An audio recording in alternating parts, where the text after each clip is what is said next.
Overheat. Kitang-kita naman sa piston. Ayan o. Nag-overheat ang motor na ito. Ito pa yung iba niyang mga pyesa. Tensioner, pinalitan na din ng may-ari. Head gasket, na puno ng gasket maker at puno ng kalawang. Ayan o. Grabe. Marder ang inabot. Ito lang mga boss, yung mga parts na aming inalis sa Honda Click 150 version 1. Radiator, napiping-pipi na ang mga pins. Ayan o.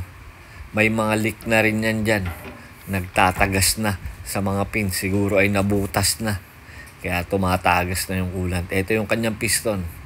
May overheat sign. Pero ito ay replacement na. Ayan yung tatak ko. KRM. Hindi ko alam kung anong brand ito. Kinabit daw ito nung huling gumawa. Black niya. Napuno ng kalawang ang water jacket. Kitang-kita naman. Napakakapal. May tama na rin naman yung black.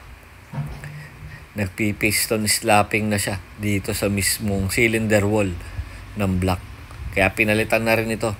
Pinapalitan ko na sa may-ari. Kasama yan sa mga parts na binili na may-ari ng motor na ito. Kitang-kita naman sa piston na yan. May overheat sign. No? Replacement na rin kasi talaga yung black at piston. Inayos na lang natin. Pinapalitan na natin kay bossing. Pati yung tensioner, head gasket, napuno ng gasket maker at kalawang.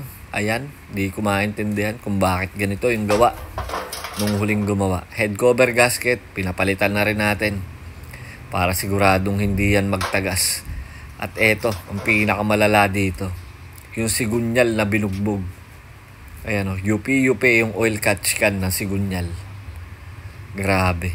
Paano pa yan makakapag-supply ng langis ng maayos? Pati yung mismong sigunyal o, bengkong-bengkong na, kakapalo. Siguro sa pag-a-align nung huling gumawa. Grabe ang inabot ng motor na ito. Marder. Tad-tad ng palo. Pati yung loob ng makina. May mga bakas ng palo. Kung napanood nyo yung huli kong video. Nandun yung unang part ng motor na ito. Kung saan bugbog na bugbog talaga ang sinapit ng motor na ito. Pero ngayon, by the way mga bossing, buo na. Sulit yung aming pagod at puyat sa pagbubuo ng motor na ito.